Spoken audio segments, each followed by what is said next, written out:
It is the Change of Plans podcast. Joe and Vinny, we're back. We're back. We're back at it. A little late, but we're good. We're good. I didn't tell Joe that I told everyone we were starting at 7:15. Oh, man. Good thing you didn't. I have a couch right to the left of us, and I think around 5, I was like, you know what I'm gonna do for like a quick hour? I'm gonna lay down, just rest my eyes for a minute. Yeah, we all know. You know what happens. We know what happened. But cheers. You know, little dos hombres. We're out of the bottle, by the way, so we have to. Whoa. We have to restock. So, how was the week, Joe? Man, you know it's funny. Last Saturday, I got one of my radio coworker friends, and not friends. He's not my friend. That's why I got him in trouble. I noticed he hadn't done his show. I was listening for a while, and I didn't hear him, and so I ratted his ass out. Okay, and it felt good.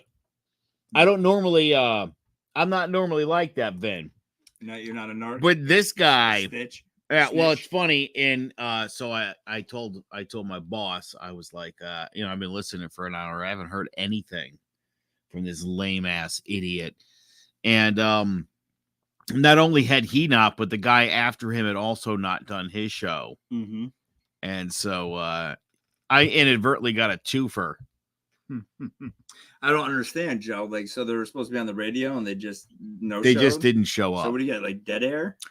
No, because it's all on a computer hard drive now, so it just keeps playing. So if you don't show up, nothing would happen unless some eagle-eared person is listening. Yeah, you might not otherwise have even noticed. Well, sounds like a good time. Made me smile. Brought some joy in my life. I thought today was Thursday, Joe. That's how long my week has been, and it's Tuesday. Damn. What have you been working on? Life, dude. Life.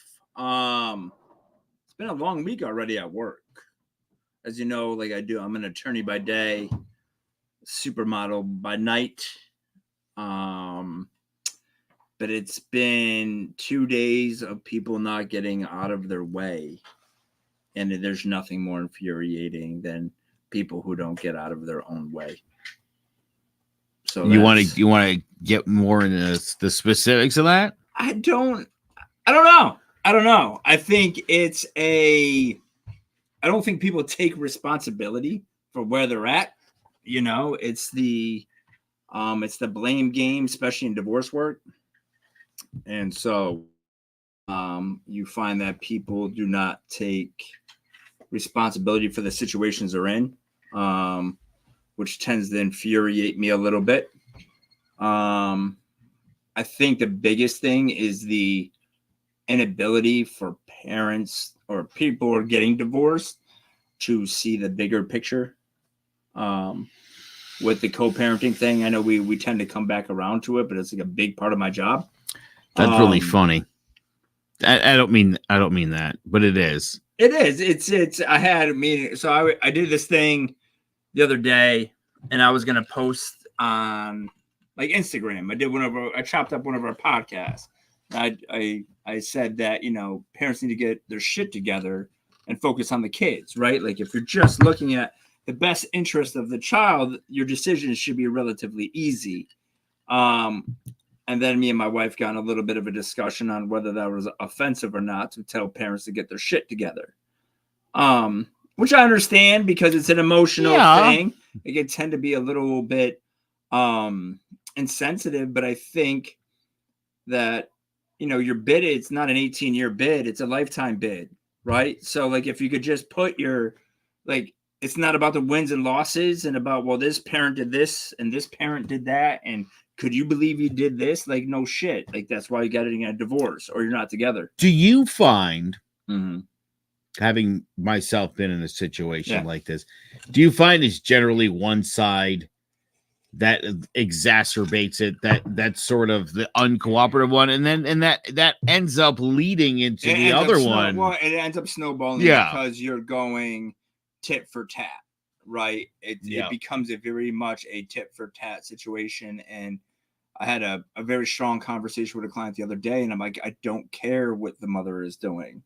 I don't care what she texts you. And just because she did it doesn't mean you get to do it, because at the end of the day, we only control our circumstances, right? And those circumstances are temporary. They're not permanent. They change, right? Like your circumstances changes like the fucking weather. 1 minute it's sunny, next minute it's rainy. Yeah. Right. So none of that is permanent. And I think in any situation in life that, you know, you can feel bad about the circumstances you're in, whether it's a divorce, whether you got arrested, whether you lost your job. And you have a choice, though. It's either you change that circumstance and realize it's temporary, or you dwell on it, right? And then you become a blamer, right? You blame everything. You don't take responsibility. It's her fault, or it's my boss's fault, right? Or you're the complainer, right? You complain about anything, but you're not involving any solutions. And I think that's the most frustrating part of my job, especially where what I do for a living, whether it's coaching or being an attorney, is trying to find solutions. And my job is to help people get out of their way. But you find that people just inevitably get in their way, and they're never growing to their full potential. I think we have the luxury of saying, well, we don't want to go that far. We don't want to push that hard. So we're going to stay complacent, and we are not going to change. How dare that person not change? But like, if you look in the mirror, you're probably not changing either. Right. You know? So I think it's just realizing the circumstances are they're temporary, but you need to do something about it, because if you don't do anything, that temporary circumstance becomes permanent or just indefinite, because you're just doing the same thing every day. And it's frustrating. Yeah. You know, it's funny. You talk about people who can't get out of their own way. I always tell my students, in as you're breaking into the entertainment business, you're going to be your own biggest obstacle. You're going to find reasons not to do stuff. You're going to set yourself up for failure.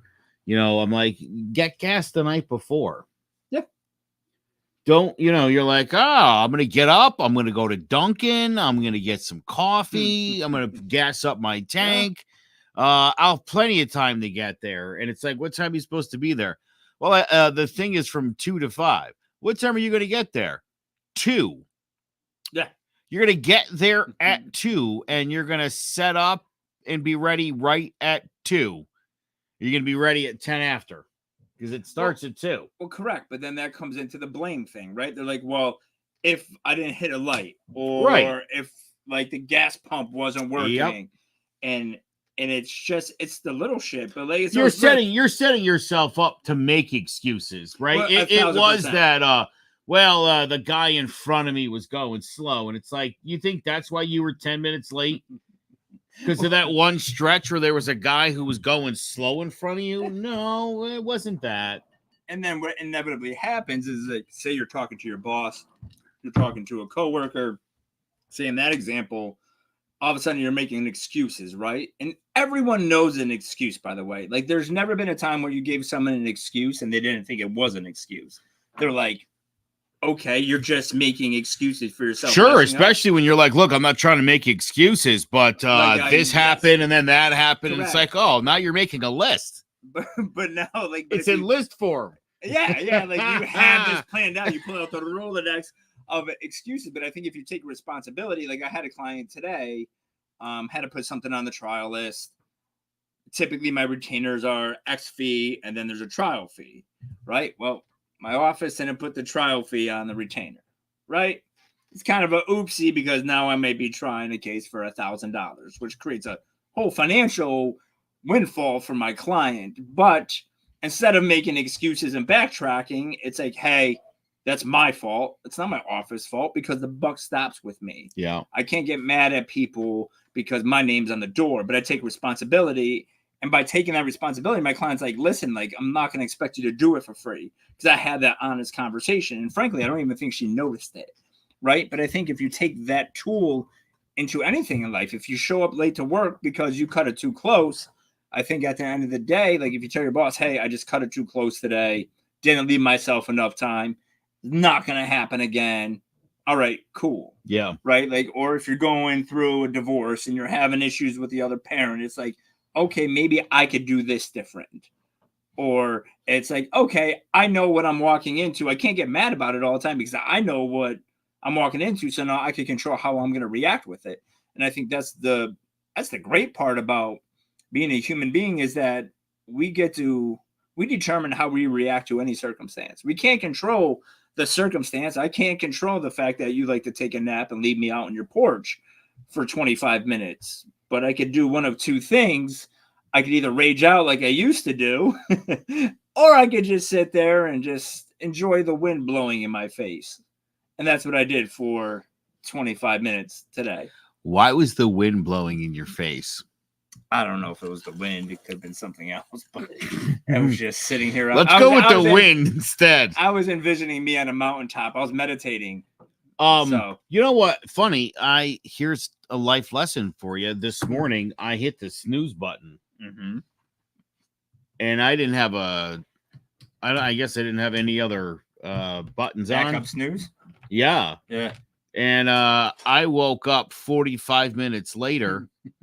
I got up, I threw on clothes, I sprayed some deodorant, brushed my teeth, and I was in the car 4 minutes later, and I was still 45 minutes early for work. I got to go back to you. You sprayed deodorant? What is that? Yeah.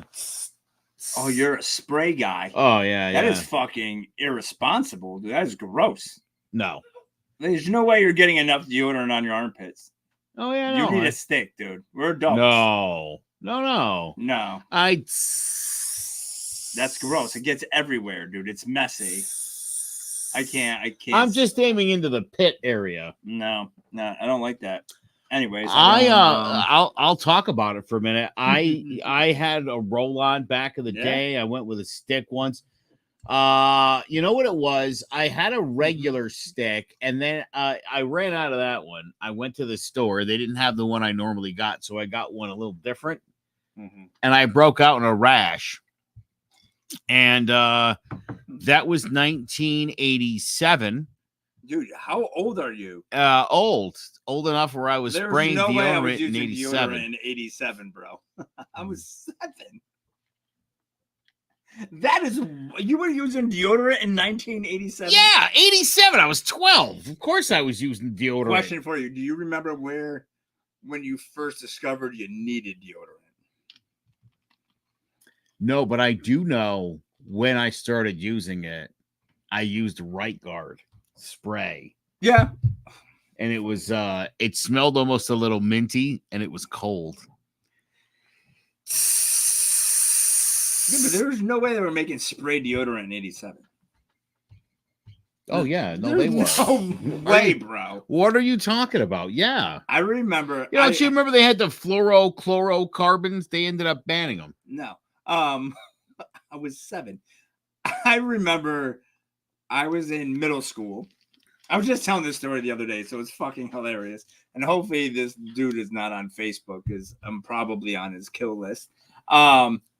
This dude, Tommy Mulhern. Tommy, he might have been a nice kid. I'm not gonna lie. He was a bit abused as a kid by the students. Ryan, Ryan, your buddy Ryan knew exactly what I was talking about. It must have been Right Guard. Yes. He knows. Yeah, but he's not using spray, dude. Everyone used Right Guard. That was the shit back in the day. But back to my story. You already told yours, dude. It's about me right now. Go ahead. Tell your story. So I smelled real bad one day at school. Like out of nowhere. Like it could have been like, Monday I was fine. I didn't need deodorant.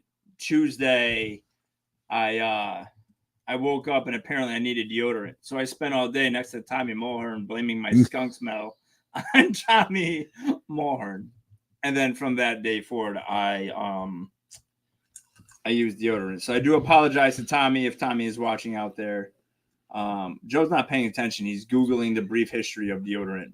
I just wanted to make right. I know. Like you were obsessed with being right. Once again, like you take time out of a live podcast to Google when fucking deodorant spray was invented? The late 60s, by the way. The late 60s is the answer. That is wild. What was it? It's a fucking paint can? Yeah.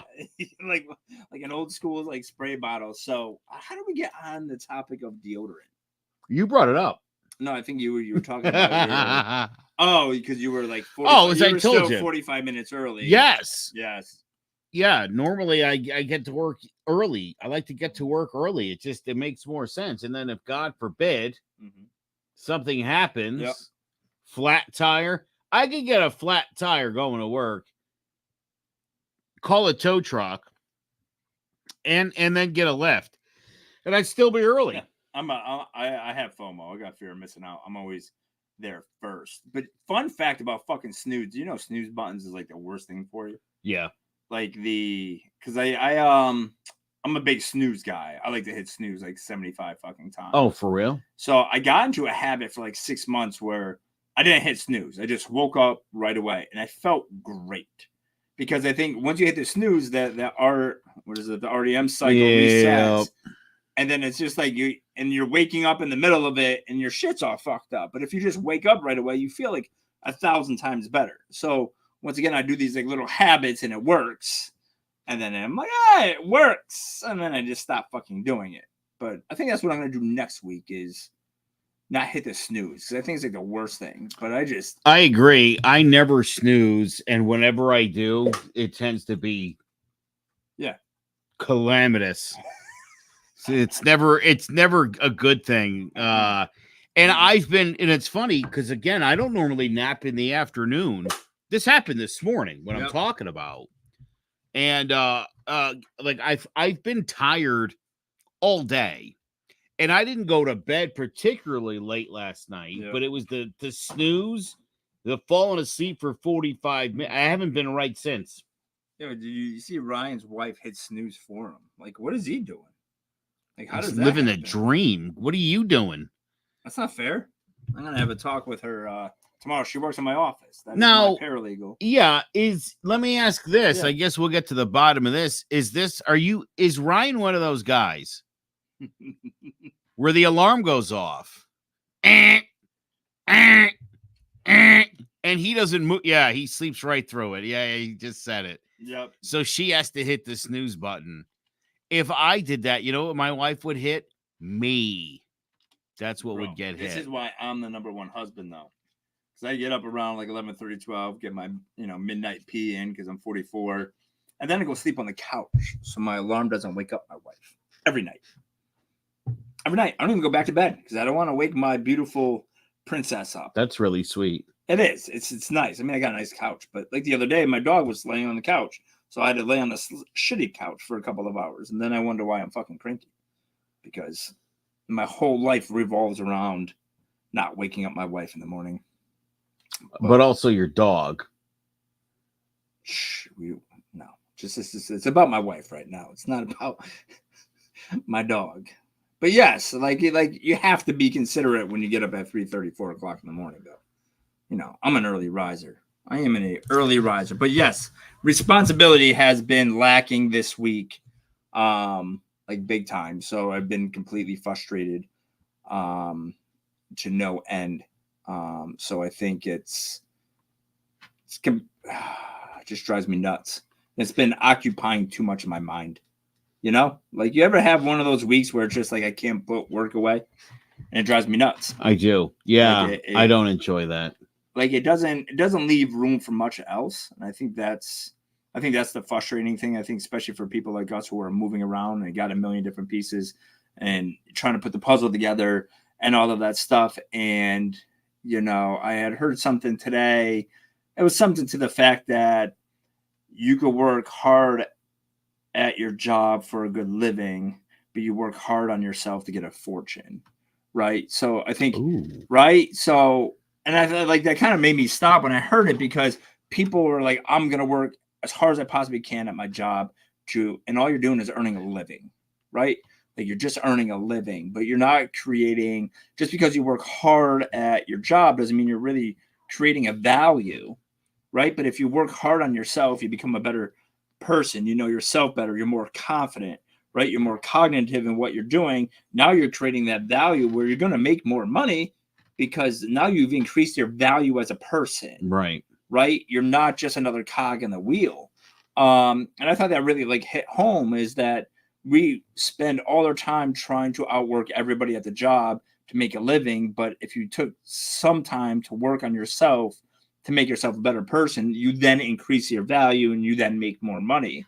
And I really try to keep that mind frame as much as I could today, you know, and it goes in and out because I was a mental basket case, but I was trying to say, okay, what's my value? How am I creating a value to my client? Right? Like in my business, I'm a service industry, but there's a million attorneys, right? There's a ton of life coaches. People aren't really buying my service, they're buying me. And what's me? What is my value to that person?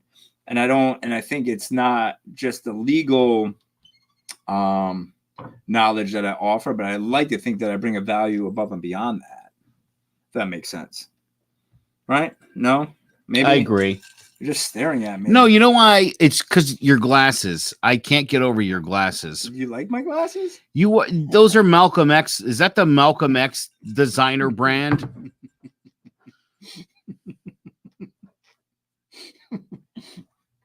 I've been told that. Yes, I'm Yeah, very progressive. That's exactly what those They are. are Take a nice, look at huh? them. That's the Malcolm X edition. Who makes those? Cartier? Where'd you get those? No, these are Persols. I'm a Persol guy. Persol. Shout out to Persol if you're watching. Yeah. Send me some free shit. They're handmade in Italy. Yes, I like my eyewear, but they're very. I didn't do it with that intention, but as soon as I put them on, everyone's like, "Those are."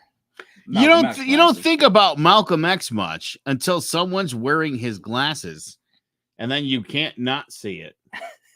Well, listen, I'll take that. Like there's a lot of worse people I could be. I mean, I'm happy with that. Yeah, I'm happy. That's a self. You know what? Last week, if I could be a white guy that reminds people of Malcolm X, yeah, I'm You're doing all right. I'm doing good. You're getting invited to the barbecue, so that's good. I'll take that all day. I don't know if you saw it today, and I'm only going to bring this up for two reasons. Number one, first of all, last night they did comedians for Kamala. Yep. And my buddy Paul Mercurio was the host of this Zoom thing. It was like 50 top actors and comedians that were on this thing. Yeah. And it culminated. They made, my God, a lot of money last night. Came raising in, but the governor of Minnesota, Tim Walz, he's the VP. Is the vice presidential pick. Yeah.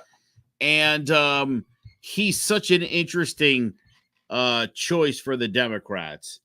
Yeah, if you just base it on appearance, just an old white guy, just an old, reliable, executive experienced white guy. But yeah, I was watching some video on this guy earlier today. He's got some pop. Oh my God. He's like I call him Governor Bernie Sanders because he's just like this old cool guy. Yeah.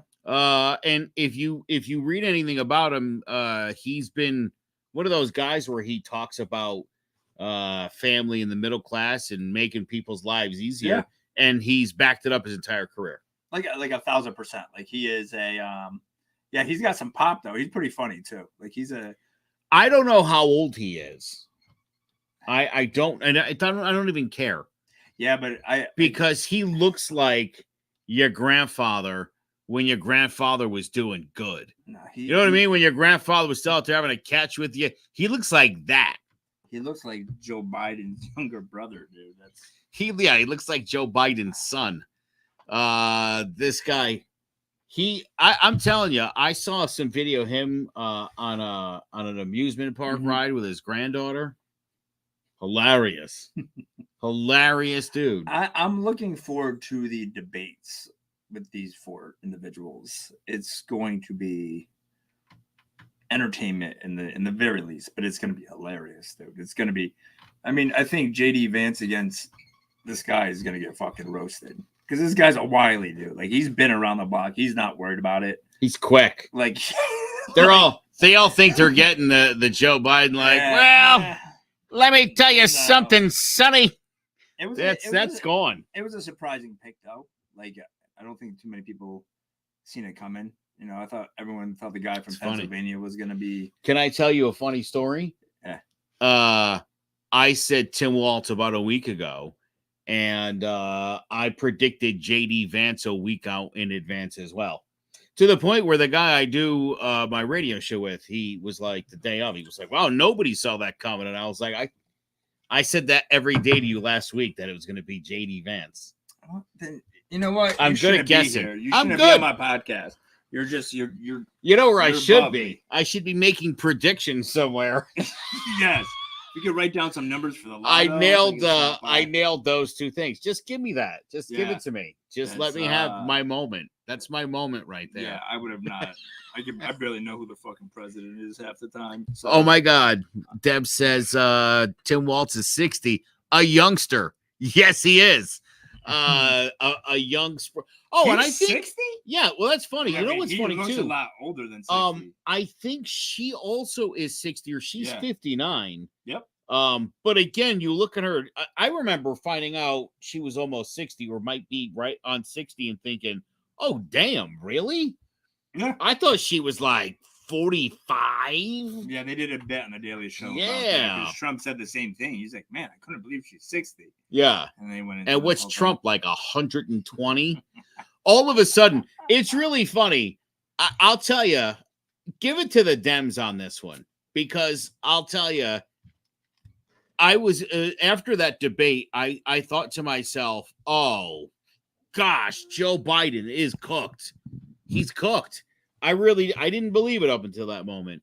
But they went from having this guy who was he was a Pop-Tart. Oh my God. He was done, right? Yeah. To now you've got these two spry 60-year-olds, and you look at the contrast of her to him. Yeah. And the contrast of him to JD Vance, it's like, oh my God, wow. It's wild. I'll give you one more funny thing. Yeah. I've been hearing from a lot of people. I had a whole conversation with some people about they've referred her as a DEI hire, which is just a racist thing to say. Could you explain to everyone what a DEI diversity, equity, and inclusion. There you go. A lot of people hear about it like, oh, people think it's a quota, or it's they're just hiring blacks and Hispanics that aren't qualified. Here's the whole key to what DEI is. Let's say you have a 25-year-old black kid, just graduated from a good school, and he's trying to crack into corporate America. Yep. And he wants to be, he's got a resume to work as an executive at a company. He's got his MBA from Princeton. He has a hard time finding a job. Malik does. Okay. Statistically speaking, if his name is Malik or something like that, the chances of him even getting an interview are slim and none. Okay. All DEI says is, take a look at some of these other folks. Doesn't have to always be the old white guy. Correct. That's all they're saying. Have to be David or Charles. Listen, the Supreme Court in the 70s ruled on quotas. They're illegal. Yep. My wife does employment law, so I could tell you again for a fact, and you're a lawyer, you could verify this. I remember a few years ago, this is my favorite thing, and my wife helped me clear this one up. This woman I know whose husband was a police officer. Yeah. She was concerned that his next partner would be a one-armed black guy. Right. The DEI. They're going to give it to some unqualified one-armed black guy. And my wife was like, do you understand having a disability would preempt you from, you wouldn't be able to sue if you didn't get that job. No rights, or because you can't be a policeman with one arm, idiot. Yep. You can't be blind and be a policeman. And thus, if you got turned down for the job, there's no lawsuit there because you can't do that job. Okay. Yep. So when you call black people who graduated from college and have had 20 years experience in their field, you call them a DEI hire, you might as well just call them the N-word. Yeah. Okay. It's completely insulting. And I've tried to, and I'm like, listen, I've heard Kamala Harris doesn't have the resume to be president. I mean, not for nothing. Her political resume is more impressive than Donald Trump's, and he was the president.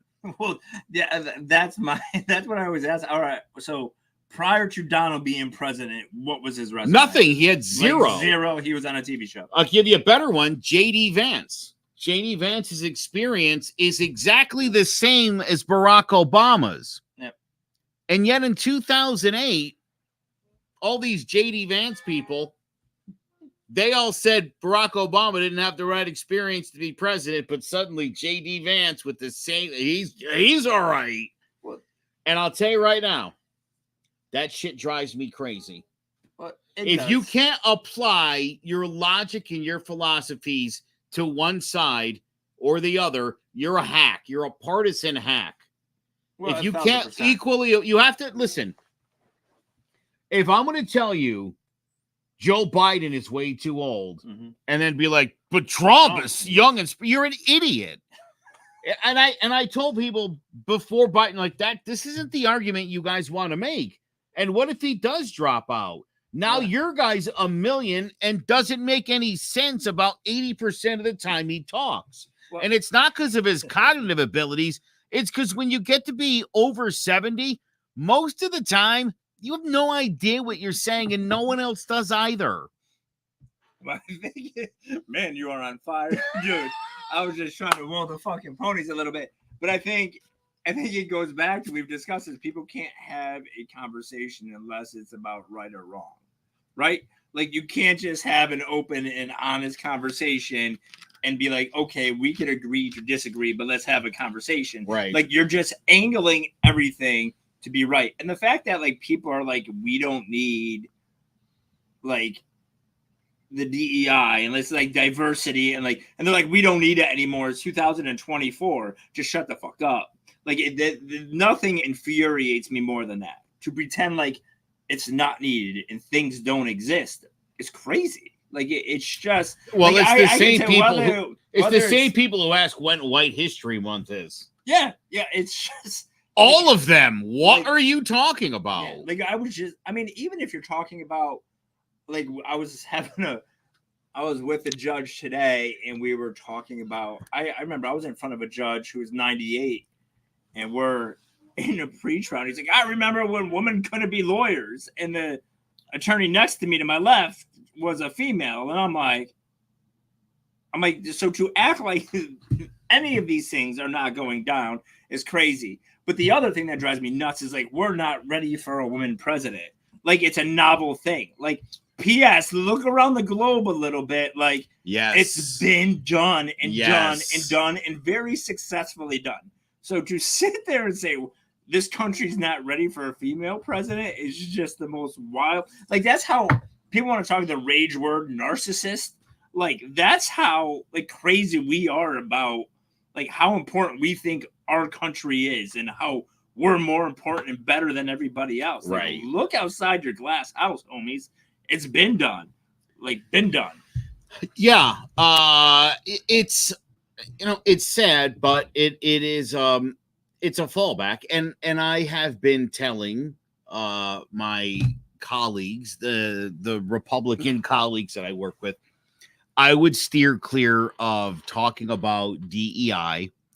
I would steer clear of calling her not qualified. What you can do is you can say her 4 years as vice president were not successful. You can say as a prosecutor, she was mean and she did put a lot of people away. But then you also can't say she's soft on crime. Well, yeah, but she was either a really tough prosecutor or she's weak on crime. It's not both of those things. No, it's her doing her job. Right. Like, yes, she put people in prison. She wasn't a defense attorney. Right. Like, her job, that would be hard to explain. Her job was to prosecute people. Like, they're like, she put a ton of people away. Yeah, dude. She woke up 9 to 5 and that's her job. Like, if you're a defense attorney and you put a lot of people away, you're not good at your job. Yeah, don't hire me. You're going in. You're going in. Like, so I think it's wild, but I think it goes back to I had dinner with my buddy Fred yesterday, and we were talking about just having discussions like this, but like open discussions. We weren't trying to, hey, you need to be on my side of the fence about shit, right? Like, right. So I think like we had a discussion yesterday about, like work programs. So if you're on welfare or government assistance, the government should be giving you jobs, whether it's stuffing envelopes or anything like that, to be earning that, which seems okay. I understand that. I don't necessarily agree with it, because then in my head, I'm like, well, now you need more HR, you need payroll, you got all of this stuff, right? So, but you're able to have those conversations and not throw a beer in my face. But, once again, people will go back to, well, I don't make enough money because of our government, right? I don't make enough money, or I'm not successful because, all of the laws that are in place and it's too constrictive. Like, instead of just taking responsibility and saying, hey, you know what? You didn't really put in the work and go figure it out. Like, so me and him were talking, and he's like, I hate when people game the system. That's what he said. I was like, well, how about you look at it? The system allows it to be gamed. So this person is just using their tools in whatever situation they're in their advantage. And that's all we're supposed to do, is take the tools we need. If the system allows me to game it, I'm going to go game it, right? Because I want to advance my position, instead of saying, well, the reason why I make money is because I don't make any money because the government takes my taxes, right? Like, and because, college is too expensive, so I can't get the education, so therefore I can't get the job. And it's just the constant complaining instead of finding the solution to it that drives me just wildly insane. Oh God, yeah. I've always been a solutions-oriented person. I was actually talking to my therapist about this. The way I react. Excuse me, my bad. That was unprofessional. Oh, I was feeling. It's the ginger ale, dude. When you just burped there, I thought that was me for a second, because it could have been. You and I are both drinking ginger ale. You'll notice these are not the same bottles. They didn't come from the same. No, nothing about these are the same. Canada Dry. I'm so glad you're a ginger ale guy. Man, dude, I love ginger ale. Ginger ale's delicious. Very underrated. And zero sugar. Very underrated. And it settles your stomach. And it's good with any type of alcohol. This is what they give you when you're at the hospital. And they think but it's a different ginger ale. So it's a way better ginger ale. Do you want some ginger ale? Is that why you got into it?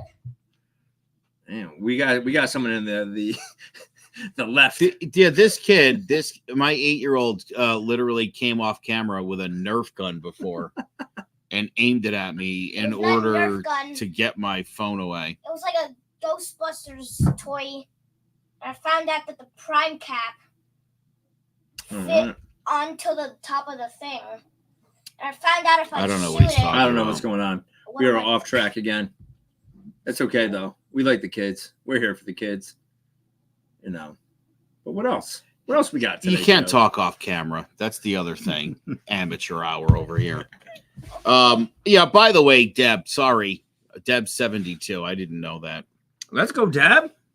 How you doing? Deb looks great for 72. Well, again, look, there's that's the other thing. How about you just say Deb looks great and leave it at that? Yeah. Like, I apologize for my rude friend, by the way. No, like, that is horrible. It is horrible. That is just like hey, I don't mean to offend you, but I'm about to say something. Well, Deb, you look great. Here's what I was going to say. Look at somebody like Bernie Sanders, that's an old dude, and he's spry, and he got his wits about him all the time. You never hear the guy say anything stupid.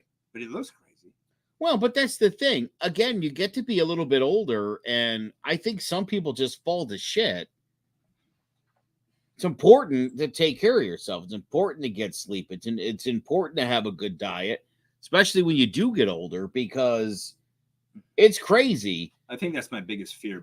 There's going to be an age that you get, and it might be in your 70s, your late 70s, your 80s, maybe your 90s if you're lucky, but at some point, things are going to really start to.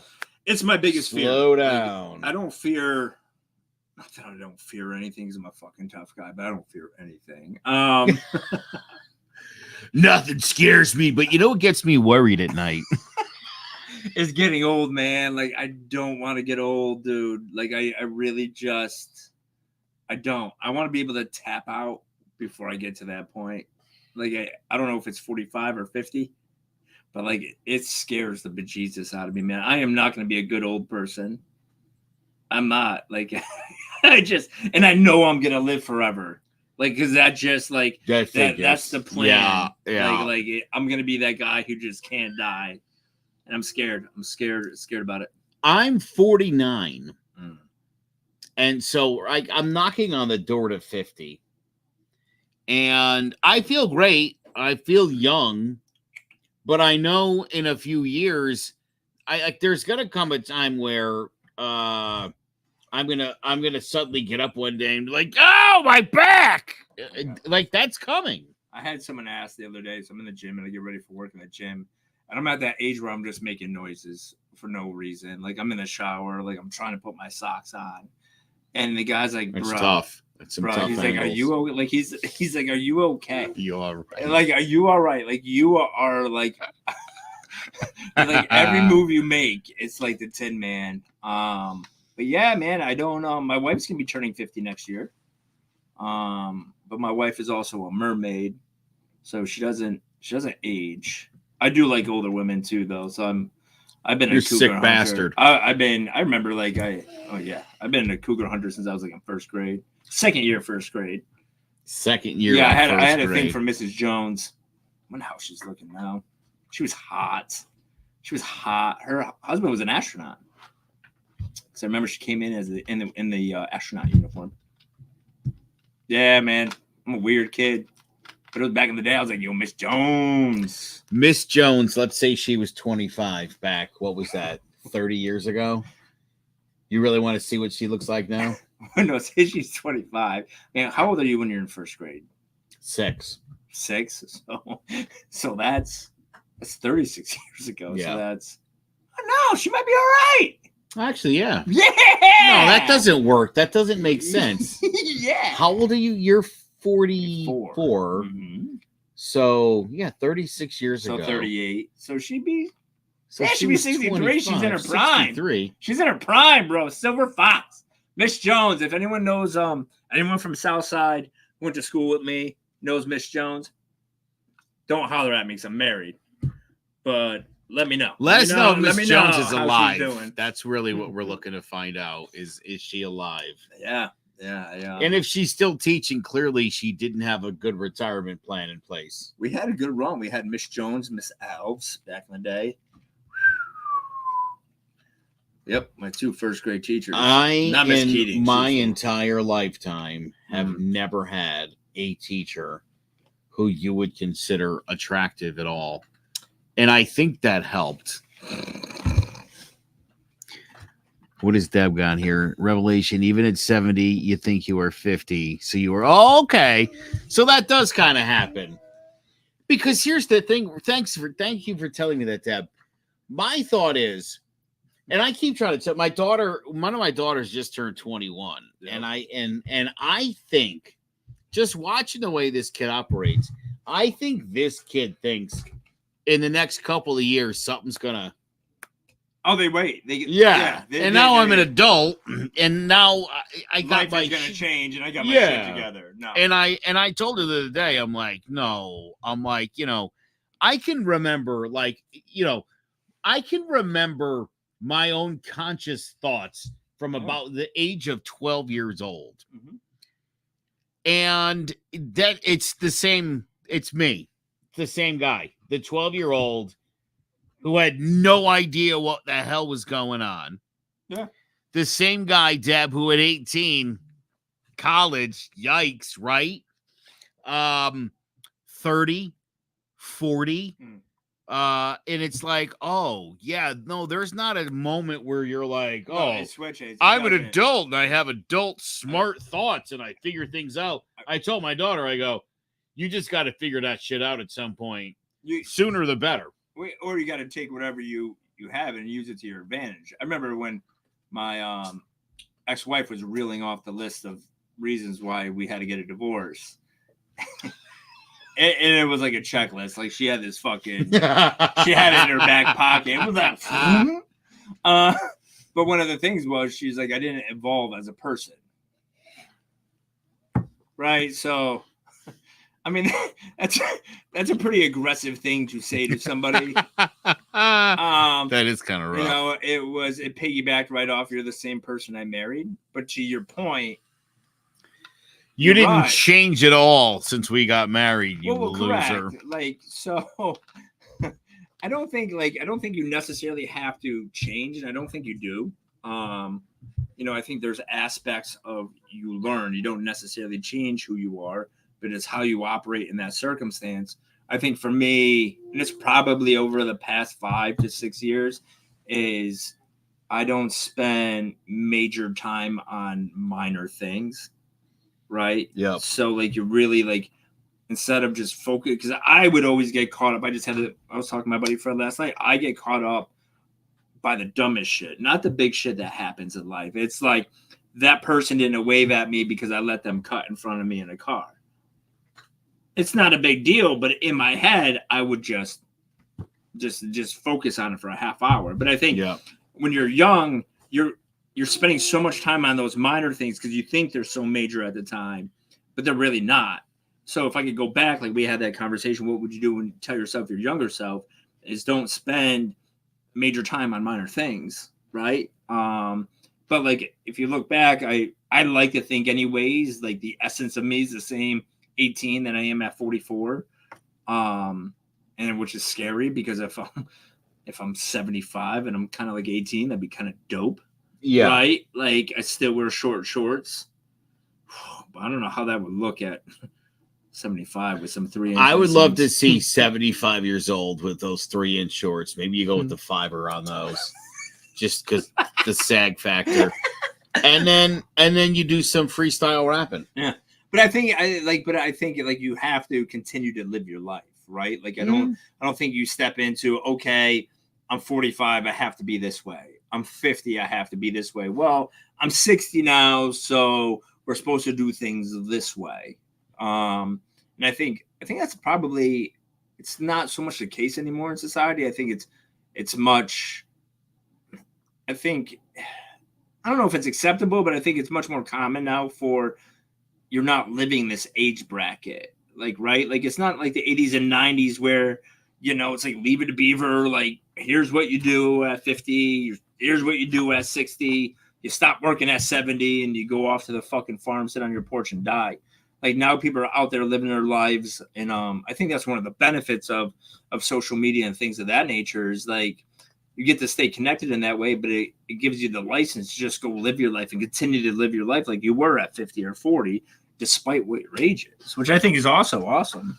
When I turned 40, I stopped wearing jeans and I don't flip my hat backwards anymore. Shots fired. My buddy Fred must have called you last night, because we go to West Hartford, we're going to like some Mediterranean place, and you know, he's Jewish and he's got like the Jew ponytail, like he's a doctor, like he's in. I come out, I got like this oversized tee on with a chain and my jeans and my trucker hat on. Shout out to Jackson Ryan over here. Big shout out to making my hat. But my wife laughs all the time, and I think she gets embarrassed, because once football season comes around and I got to go to a football game on Friday night, I'm right back to being 18, bro. I'm in my closet. I'm not repeating my outfit any Friday for football season. I got the new jackets, I got the chains, I got the new kicks. Like I'm going with the kids in high school to the game, but I'm just going with my wife. And she's like, you look like a TikTok video. Like, why do you got to wear that? And then the dads are like, yo, bro, where do you get that? I'm like, can't pull it off. I'm sure all the other dads are thinking they wish they could do that. But they know they can't. They can't. Because there are things that are socially acceptable. And almost all of us adhere to those things. Couple of exceptions. I think you just got to embrace it. I love hats, right? I like the big brim, love hats. So I remember I was in hat store in New Haven, and I'm looking at these hats, right? Like, and let's be honest, you don't see too many white dudes wearing these hats. So I'm in there and I'm trying on all these hats, and this guy who ended up being my friend, I didn't know from a hole in the wall. And I'm like, you made friends with somebody at a hat store? Yeah. So I'm like, bro, and he's like, dude, just pull the trigger. And and I'm like, I was like, man, I can't pull it off, dude. Like, I'm not you. He's black. He looks good in all the hats. He's like, bro, it's not the hat. It's the man who makes the hat. And he said it so cool, right? Like, it was the coolest, like one of the coolest moments in my life. And I'm like, he's like, yo, you got that swag. And I'm like, you'll make the hat. And I blame him for the way I dress from that point forward because, man, I bring the heat. That guy instilled you with a sense of confidence that you probably don't deserve. Oh, my poor wife. I came so. This is why my wife is the best person on earth because she tolerates this stuff. So we were meeting her friends at the casino. I was like, I'll meet you up there. I had to work. So she comes downstairs. Once again, my wife's a mermaid. She looks like Miss America.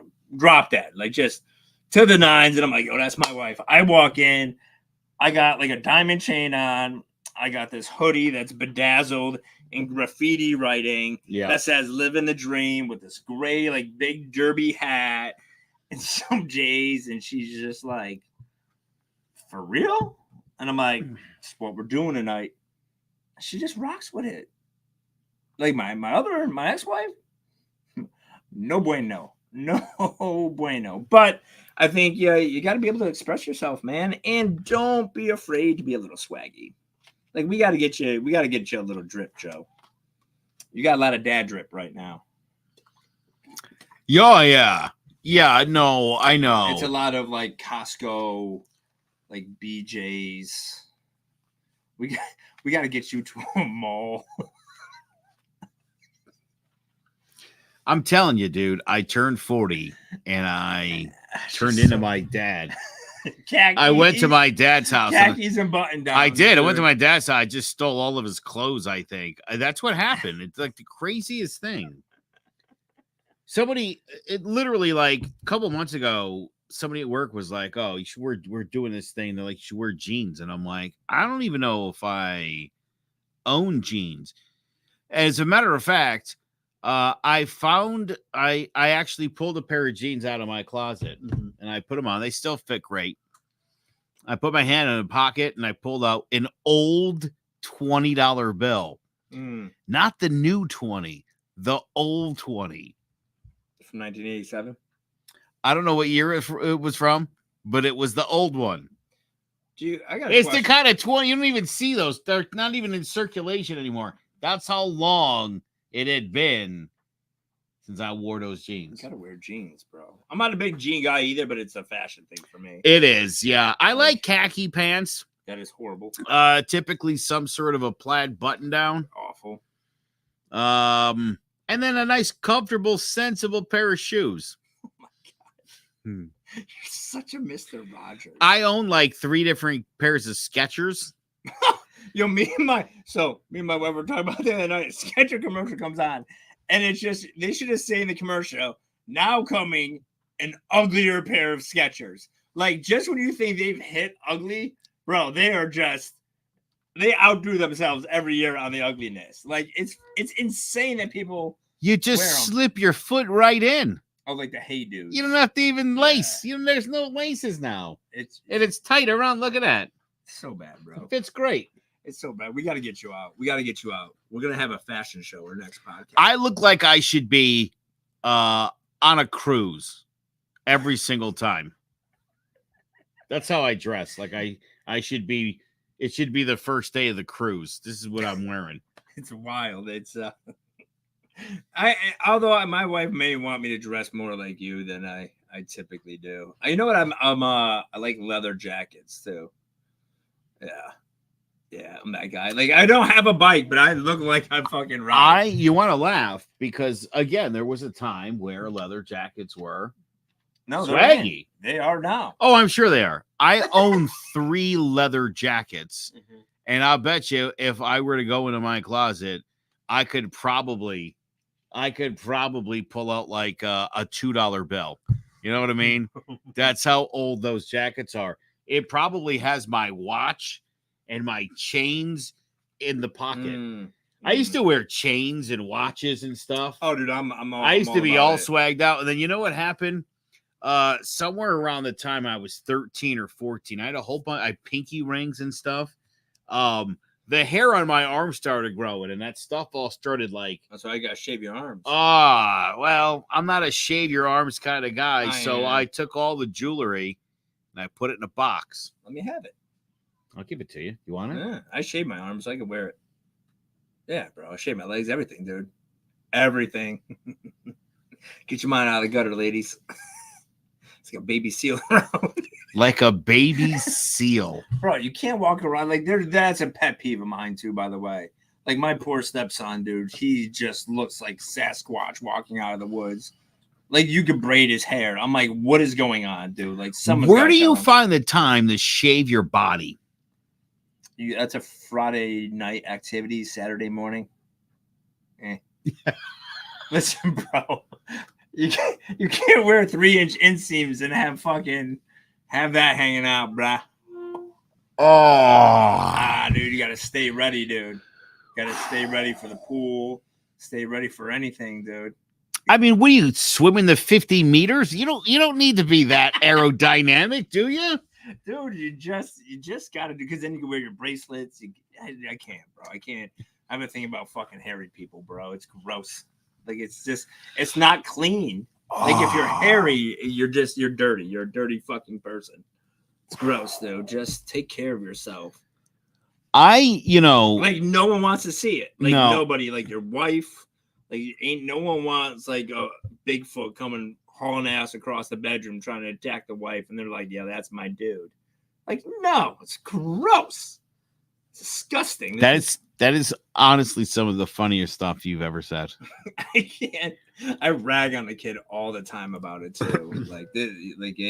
His wild. Dude, I'll tell you right now. I can recall. I remember exactly where it was. It was the 6th grade, and I went to a parochial school, so we wore a uniform. Mm-hmm.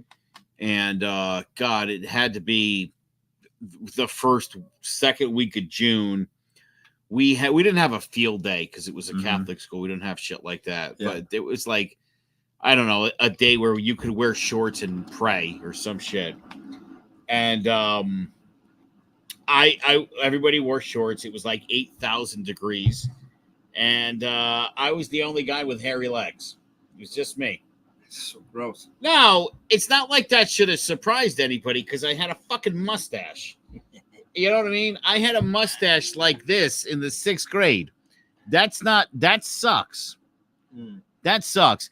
It's funny, and I'm sure for the ladies, the gals that develop bigger boobs at 12, it's like, oh, she's a whore. Great. You just get labeled by kids because people don't know what's going on, and it sucks. It's so unfair. I've never labeled a kid. When I was a teenager, but like that dude's got a mustache. Like, not really labeling a dude for having a mustache in like 13. Like, you're kind of jealous. You're like, oh, great, he's gonna get the ladies because he hit puberty before. I remember thinking, boy, people are gonna really love this. I remember getting ready for the school year to start. It's like, oh, damn, look, a mustache. People are gonna think this is baller, and people were like, what are you, 30? No, that's the worst trend lately. Is the mustaches coming back on these kids? I can't. They all look like super fucking troopers. Like, it's weird. Yeah, you look like a child molester. It's not a good look. I don't know. Podcast is going off. Don't know what anybody's doing with that. It's the end of it. Oh, okay. You should see Jeff Prescott, my homie, my brother from another mother. I would like to post your comment, Jeff, but I cannot. I can't do it. You can do it. You understand? I'm not going to do it. I'm not going to do it because, number one, I've offended Deb Sterner-Tulis. I hope I'm saying your name right and haven't offended you again. But I'm not putting that on screen. I didn't read it. It's in the comments. Jeff. God damn you, Jeff. We're gonna have to start censoring. You're so funny, Jeff. We're gonna have to start censoring our comments. So to wrap this up, because it just got off the rails. Listen, Jeff. I think what we've learned today is that, one, make sure you're hairless every day. But I think like for me anyways, it's Tuesday, it's been a long week. I just ask everyone to take some responsibility for what you're doing in life. You'll find life to be a little bit easier, right? And I think that having the self accountability will make your week a little bit better, and work on yourself, and don't work so much at a job just making a living, right? Like, because I think like when we do this, for me anyways, I think it helps me talk through some shit, right? Like hopefully it helps you, it helps people who are listening. But I think it adds value like to my life, right? Whether it's just because we're laughing, we're shooting the shit, or we're learning some things, right? You're not just focused on that 9-to-5 grind, because that's not who defines you. And I get caught up in that a lot. I think I got caught up in that a lot this week. So I came in a little bit stressed out. I had told you I thought it was Thursday by the end of the day today. But doing this stuff, it kind of makes it take a deep breath and be like, it's not that serious. Like, we're going to wake up, do the same shit tomorrow. So that's exactly right. Tomorrow's hump day. Hump day. Remember that commercial? Mike. You can't offend me, and Vin, women do like some hair. Yeah, see, that's why Deb. Deb comes from Deb's my girl. Deb, I had your back, and you just destroyed me on your way out. Oh, dear God. This is Jeff Prescott. Again, this is one of my favorite people on the planet. He literally has... Oh, no. Yeah, history. No. Jeff is doing a class tonight on the history of pubic hairstyles during the decades. What's wrong with you? Dude, I will tell you before we leave. So I'm not going to go into that. But we should have Jeff. You should come hang out here one night and be on this podcast, because I will tell you this about Jeff. He's a hilarious dude, but he was an alcoholic. And he got his shit together like in a major way. I don't know how long it's been a long time.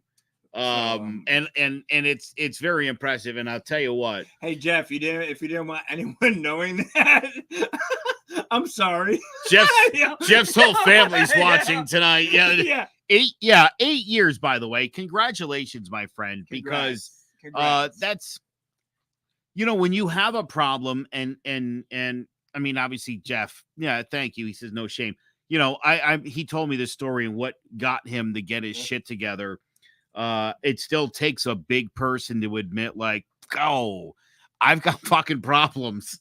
I've got problems and I need to do something about it. In 8 years, my man, and his sense of humor has only gotten better in the last 8 years. An even more hilarious dude, but also a guy who gets shit done now, and love to that guy. But I would love to have you. Would love this dude because he's funny as shit.